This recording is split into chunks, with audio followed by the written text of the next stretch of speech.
Subok ang pagkatao, subok ang serbisyo.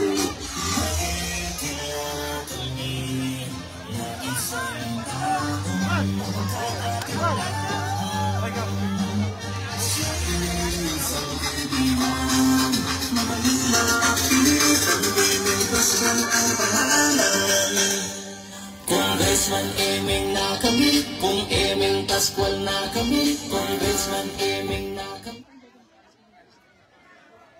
Upo na po kayo muna. Nandito po kasama ni Piolo Pascual. Yan pong ating magiging bukal ng ikapat na distrito ng lalawigan ng Nueva Ecija at siguradong mananalo na. Bukal Dodong Bautista. Bukal Dodong Bautista, #1 sa balota. Okay na po. Magandang gabi po sa atin lahat. Magandang gabi po. Okay, akala ko naligaw ako. Hello, akala ko po nasa gapan lang kami ni Congressman Eming Pascual. Kasi po yung pagtanggap nyo dito sa bayan ng San Ginato, ganun din po ang pagtanggap sa kanya sa lungsod po ng Gapan. Maraming salamat po doon. At syempre po, pagbati po sa ating mga kasama dito, yung mga konsyahal, kay Vice, kay Mayor Jimmy, sa mga leader politiko po dito sa bayan ng San Leonardo. Papakilala lang po ako ng konti. Ako po si Dodong Bautista. Ako po yung kasalukuyang Vice Mayor ng lungsod ng Gapan. Nasa pangatlong termino ko po. Dito po sa bayan ng San Leonardo, kung hindi niyo po na itatanong, nakapaglingkod niyo po ako ng matagal dito. Hindi pa po uso yung COVID. Natandaan niyo po, ang uso po na sakit sa Pilipinas, yung dengue. Natatandaan niyo po yung panahon ni Mayor Mon Bautista, si Dodong Bautista po, batang-bata pa, nandito na po ako para pusog-puin yung mga dengue na yan. Kaya anong pa po, naglingkod na po ako sa inyo. Okay po ba? At paano po ba sasabihin ko? Hindi ko po alam kung ano pong sasabihin ko sa inyo. Napakarami niyo po. Hindi ko po inaasahan na ganito karami yung tao. Nakikita ko lang po minsan sa Facebook nung nasa Bonifacio. Akala ko po ay nasa San Anton. Doon pala Bonifacio yun. At napakadami pong sumusuporta sa kay Mayor Jimmy Abergas at sa mga ticket niya. Sana po ako po nakikiusap sa inyo bilang kasama po at kasangga, kumpare, kaibigan ni Congressman Eming Pascual, Dodong Bautista po, #1 po. para sa bukal. Sana po tulungan nyo ako. Pwede po ba? Yun lang po. Maraming salamat po. Bayan ng San Leonardo. Thank you po. Thank you.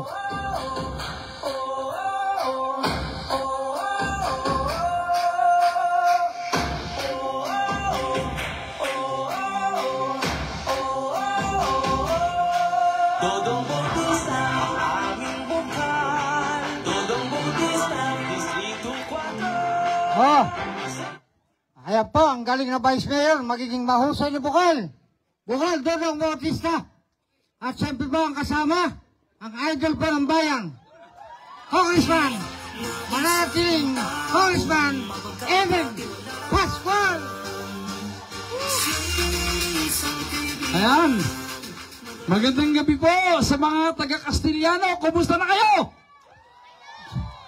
Abay, ako tuwing pupunta ako sa bayan ng San Leonardo, palagi po akong kinakabahan. Kinakabahan ako dahil baka po hindi maganda ang maging pagtanggap sa akin ng mga tao. Kasi baka ako naniniwala kayo sa paninira sa akin. Marami pong salamat. Sinasira.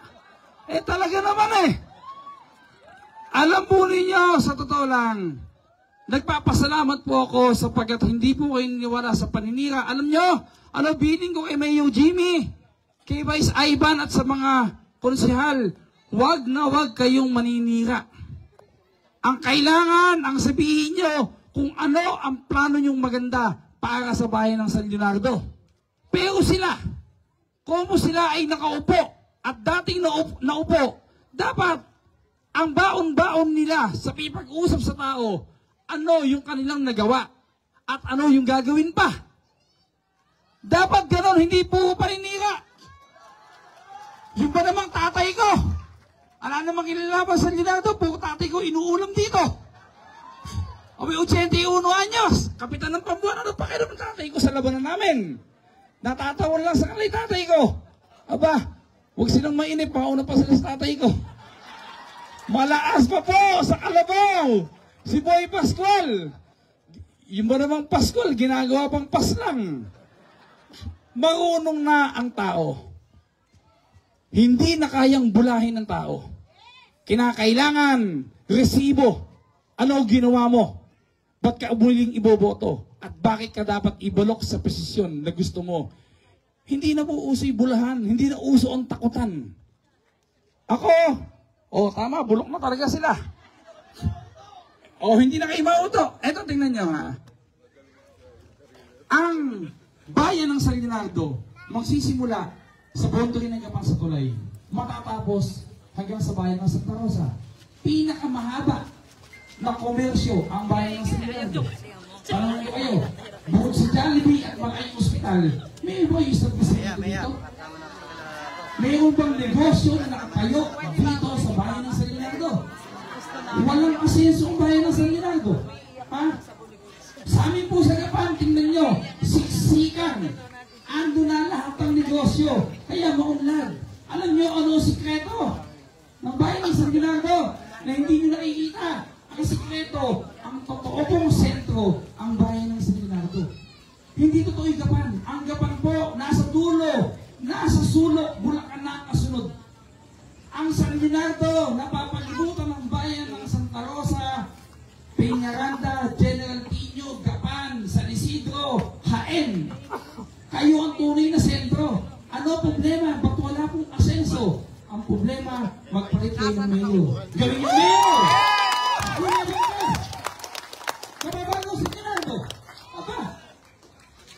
Ano pinagmamalaki na San Leonardo? Totoo naman. Ang ganda-ganda ng ospital nyo, ang laki. Ang NEMC andyan. Ang Lacson andyan.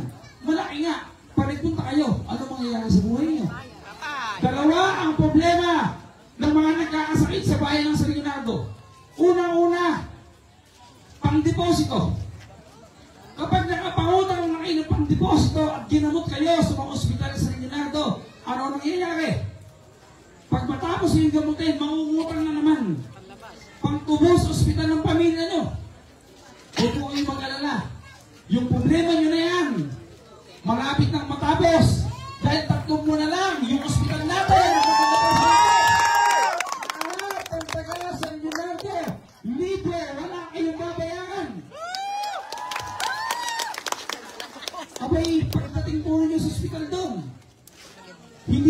magdeposito, VIP kayo. At kahit may pera kayo sa bulsa, at gusto nyo magbayad pag magaling na kayo, yan po ang ospital na walang cashier, wala kayong babayaran, libre po! Kaya kayo dito, gaano kadaming taga San Leonardo ang humihingi ng tulong sa opisina ko araw-araw? Walang mahinga ng tulong. Gaano kadaming taga San Leonardo ang binibigyan ko ng tulong na personal? Saksi po kayo, hindi naman 20,000, hindi naman 100,000 lang. Hanggang kalahating milyon, 800,000, tinutulungan ko. Bakit? Kasi wala kayong malapitang mayor. Wala kayong makitang mayor. Akala niyo ba masaya ako noon? Hindi po. Kasi hanggang madami kong tinutulungan sa bayan ng San Leonardo, ang ibig sabihin nun, wala talagang malapitang sa bayan ito. Kaya nag-usap kami ni Mayor Jimmy Ebergas. Kapag siya naging mayor, bukas ang opisina, bukas ang bahay, kahit ordinaryong tao, pwedeng lumapit sa kanya. Yan ang magandang ng mayor. Diba? Ano ginawa nila ngayon? Ang ginawa po nila, yung aking pondo, yung pondo ko, na pantulong sa tao, sumulat sa nasyonal sa Maynila, pinahol. Ang katwiran nila, panahon na daw ng eleksyon. Kampanyahan na bato tuloy-tuloy papagtulong ko. Diyos ko naman. Tanungin nyo nga sa puso nyo, tanungin nyo sa isip nyo, tama ba yung ginawa nila? Sino ang naapektuhan sa ginawa nila na yun? Taong bayan. Kung pwede bang sabihin natin sa sarili natin o sa pamilya natin, huwag ka muna magkakasakit, kinakailangan matapos muna eleksyon, hindi pwede. Pwede ba natin sulatan?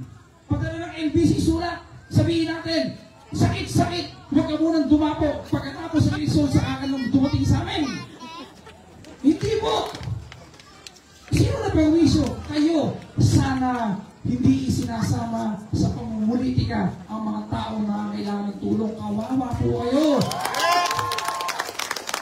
Wala silang perso. Tama. Huwag po kayo mag-alala. Ha? Kahit pinahold nila yung pondo ko, nagbukas ako ng alkansya para sa mga taga San Leonardo. Oo. Pag may nagkasakit, ano sabi ko kay Mayor Jimmy? Mayor Jimmy, tuloy ang pagtulong natin. At ang bala ko po, pagkatapos ng eleksyon, mag-uusap kami ni Mayor Jimmy sa opisina niya habang pinititignan niya ako ng mainit na kape sa opisina niya. Pag inabot niya sa akin ang tasa ng mainit na kape, nakapatikwato ako. Ang pag-uusapan namin, Mayor Jimmy, lahat ng bahay sa San Leonardo, bibigyan natin ng head card. Yung gagamitin nyo para sa pamilyang may sakit. Dito po sa San Leonardo, nakita ninyo ang scholar na ginawa ko. Wala pong limit. Ang ibig kong sabihin, kahit ilan ang magparehistro, hindi na kailangan ng backer ng politiko. Hindi na kailangan ng backer ng mga leader. Basta magparehistro lang kayo. Scholar lang kayo ni Congressman Eming Pascual. Napakadami po nating balak sa bayan ng San Leonardo. Pero bigyan nyo ko ng karapatan na makapasok dito. Bigyan nyo ko ng karapatan na makatulong sa inyo. Paano yun? Gawin po ninyo, Mayor, si Mayor Jimmy Ebergas. Sa kayo nakakita. Napakalaki ng aking budget. Hindi ako makapagdala dito. May minsan ako nagdala sa highway. Kita nyo, nag-away pa kami. Yung pinag-awayan namin na yun, hindi po para sa sarili ko. Yun pong paipag-away ko na yun. Yung pong pinaglalaban ko, ang mga taga San Leonardo. Hindi na nga niya mapagawa. Luwak-luwak na. Pinagagawa ko, pinahihinto pa. Ano katwiran? Pag daw pina-espalto ko ang kalsada, nawawala daw ang tubig ng bahay. Pag daw pina-espalto ko ang kalsada, nawawala daw ang wifi ng bahay. Ang totoo nun, pag pina-espalto ko ang kalsada sa Leonardo, napapahiya siya dahil hindi niya kaya, kinakaya ni Congressman Eming. Malaya na sa Leonardo! Nag-offer ako dito ng dialysis center. Tinanggihan po. Ano ba yan sa buhay ko sa Leonardo pag ganyan? Alam niyo ba, kapag kakapon napalitan ang mayor dito, i-welcome ninyo ang lahat ng negosyante nagkakagulo. Ang negosyo dito sa highway, mapupuno yan. Kapag napalitan ng mayor dito, na makinong mayor, ano mangyayari? Baka po 3 taon lang, maging city na ang sarili. Doon na kayo ang asenso. Dapat yan! Sa totoo lang, ha? Mahilig tayo magbigay ng mga Pilipino. Tama lang na pinagbibigyan natin ng mga tao. Pero tama bang pagbigyan mo sila? Ano pagbibigay na ginawa nyo na? Isipin nyo. Yung tatay nila, 10 taong mahigit. Si ex-mayor Kano, 9 na taon, edi halos 20 na. Yung anak niya, si Puroy, 3 taon, 23 na. Si Elan, 18, 2 siya eh. 41 taon na nanunungkulan dito ang pamilya na ganyo. Isa lang nga nakasingit, si dating Mayor Bautista. Naalala nyo na yan? Hindi po pwede na ang isang bayan may deed of sale sa isang pamilya. Dapat bigyan nyo ng pagkakataon ng ibang tao. Hindi nila pagmamayari ang bayan ng San Leonardo. Ano ginawa sa inyo? Lahat sa Naganyo Boulevard. May sumulat. Galing Amerika, naligaw. Lahat Naganyo Boulevard eh. Hindi po ba? Diyos ko, sumugal kayo. Tumaya kayo. Gayahin nyo ang tagagapan dahil kung mga tagagapan hindi tumaya sa isang Kapitan Emeng, hindi po mababago ang lungsod ng Gapan. Kaya sa San Leonardo, tumaya kayo sa tatay ng Kapitan, kay Jimmy Vargas. Tumaya kayo. Ako, isang paalala na sana po itanim nyo sa puso nyo. Ito na ang kahuli-hulihang eleksyon na mangyayari sa inyong bayan. Bakit? Kapag ang nanindigan sa inyo na si Jimmy Vargas, hindi nyo pa binoto, wala nang makakahas na kumandidato sa bayan ng San Leonardo. Wala na. Sino pa? Wala na. Ito po ang kahuli-hulihang pagkakataon nyo. Kapag po, wala nang nanindigan sa inyo, doon na ang deed of sale, ibinenta nyo na sa mga naganyo ang bayan ng San Leonardo. Sumugal kayo. Subukan nyo lang. Kapag po hindi nagawa ni Mayor Jimmy Vargas yung pagbabagong pinapangarap nyo, tanggalin nyo. Kayo ang may karapatan na mag-upo sa nanunungkulan. Kayo din na may karapatan na magtanggal sa nanunungkulan. Yung boto nyo, hindi nila makikita. Huwag kayong matakot. Ang gawin nyo, magkaisa kayo. Bumoto kayo ng tahimik. Makikita nyo, sa Mayo 12, ginigising nyo si Jimmy Vargas. Jimmy Vargas! Tumayo ka dyan, magsapatos ka. Ikaw na pupuklama, bago na ang mayor ng bayan ng San Leonardo. Aba, walang masamang mangarap. Yung pangarap po natin na yan, ay pwede naman nating gawin. Paano natin gagawin yung pangarap natin na yan? Magsisimula sa inyo. Bawat paglalakbay, nagsisimula sa unang hakbang. Ano yung unang hakbang na yan? Yung pagboto ninyo. Uulit-ulitin ko po, ha? Wala pong magiging kinabukasan ang bayan ng San Leonardo sa kamay ng mga naganyo. Wala na silang ganang maglingkod. Dahil para sa kanila, sawang-sawa na silang maglingkod. Ala na. Tanungin ko kayo. Tanungin nyo din ang katabi nyo. Yung mayor nyo, kailan nyo rin nakita? Hindi nyo pa nakikita. Yung bang mayor nyo, pag may problema kayo, naihingan nyo ng tulong, pupuntahan nyo sa bahay.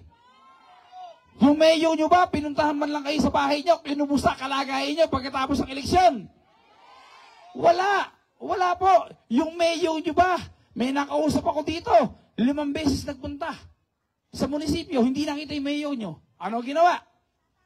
O nagtatago. Ang kumausap daw, yung daw admin. O yun, yung Peter. Nagbigay daw ng 500 piso, 7 beses nagpunta, 150 ang pamasahe, 5 beses pa nagpunta.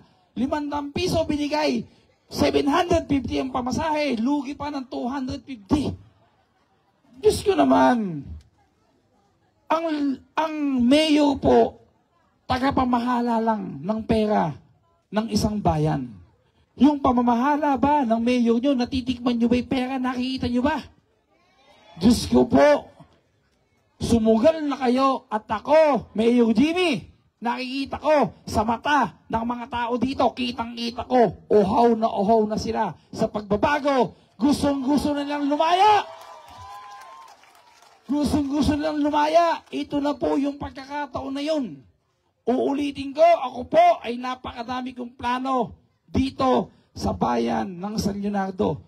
Tulungan po ninyo si Jimmy Abergas. Dahil yung pagboto po ninyo sa kanya, yung pagboto nyo para sa kinabukasan ng inyong bayan. Ito, isa pang payo bago ako matapos. Ang payo ko po sa inyo, huwag nyo na isipin kung sino naglalaban. Huwag nyo na isipin, nagaan nyo ba Abergas? Ang isipin nyo na lang po kung ano ang magiging kinabukasan ng inyong pamilya, ng inyong bayan. Kapag inisip po ninyo yun, una yung may isip, wala na pa ng ginagawa, yung mayor sa amin. Palitan naman namin, subukan naman namin yung sinisiraan, yung binawasak, yung hinaharas, yung inaapi, si Jimmy Abergas. Yun lang po gawin nyo. At ako po, nangangako ako sa inyo, hindi ko po pababayaan ang bayan ng San Leonardo hanggat dito sa San Leonardo may mga nag-aaral na nangangailangan ng scholar. Hindi ko po titigil ang pagtulong sa inyo. Dito sa San Leonardo, hanggat may pamilyang nakapila sa ospital na pampubliko, hanggat mayroong may sakit na walang pampagamot, hanggat mayroong pamilyang naka-hostage sa mga ospital at hindi matubos magaling na, hindi ako titigil ng pagtulong sa bayan ng San Leonardo. Pinapangako po sa inyo yan. Pinagmamalaki nila, San Leonardo Hospital.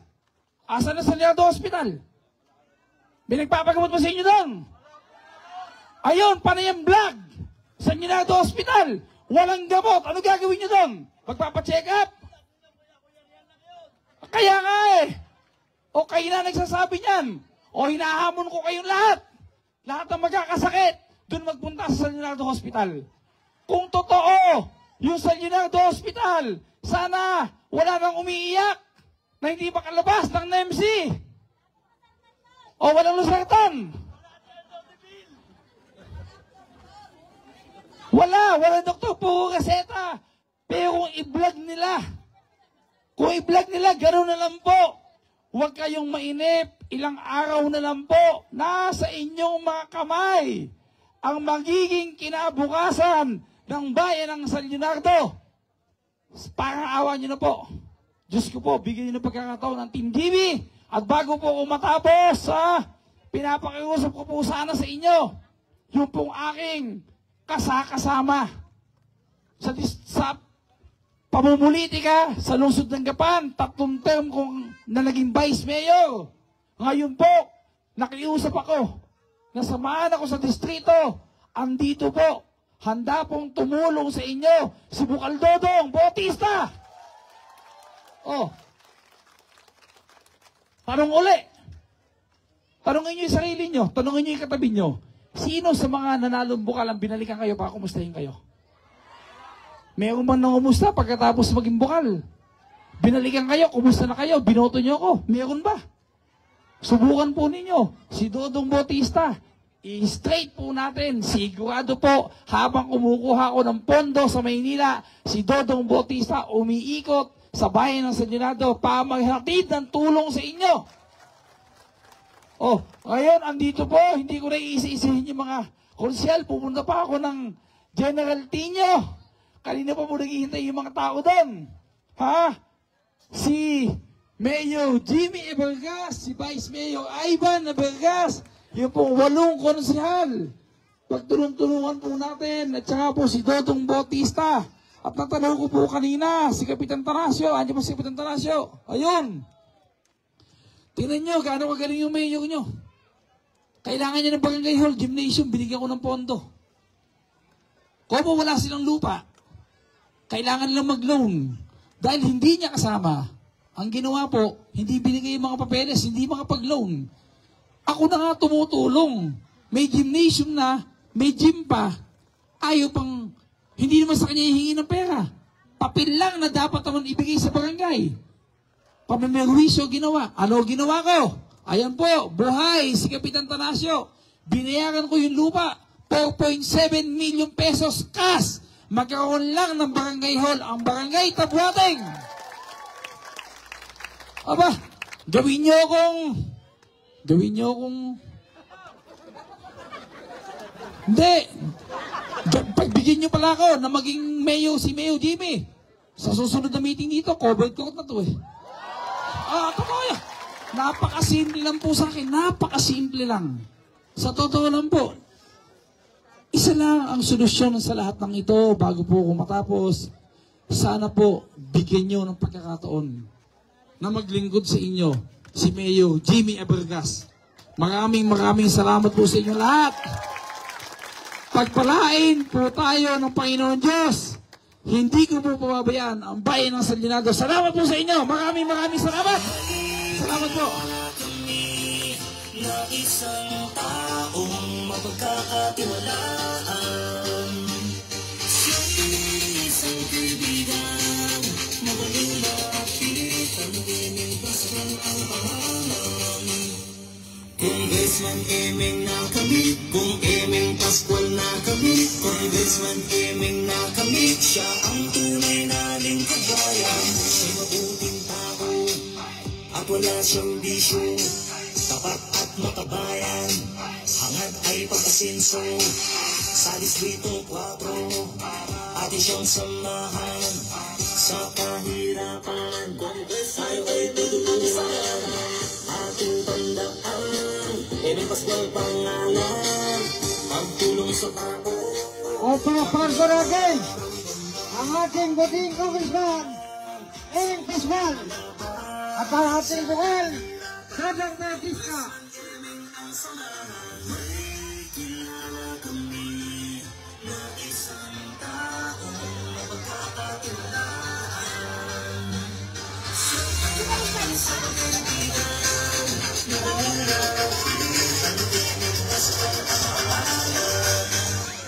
Congressman Eming na kami, kung Eming Pascual na kami, Congressman Eming na kami, siya ang tunay na lingkod bayan. Siya mabuting tao, sobrang pagkatao, sumakay sa bisyo, sumakay sa sinso, sa sino pa ako.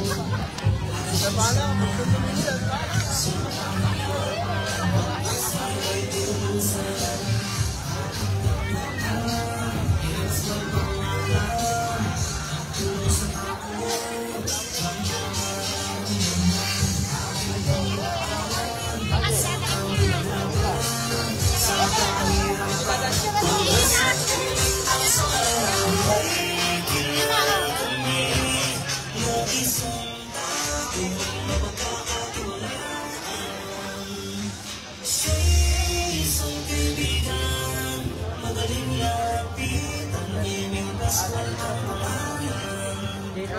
Manalo ko naman dito.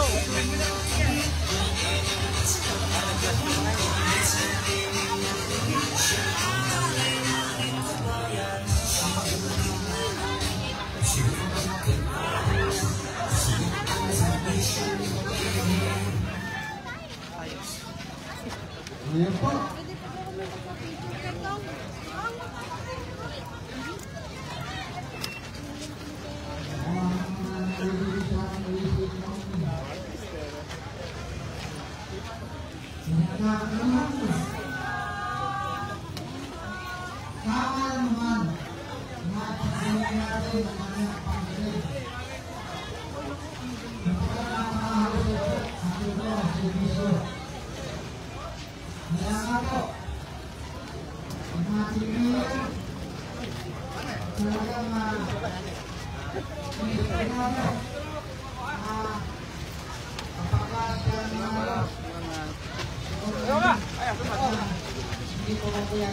Salamat tayo ke.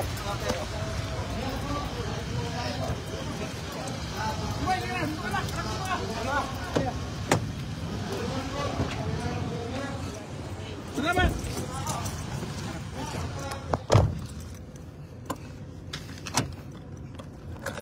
Itong bilo kung Yan, magandang gabi po. Andito po tayo ngayon sa bayan ng San Leonardo, sa Barangay Castillano. Nako, maraming pong salamat.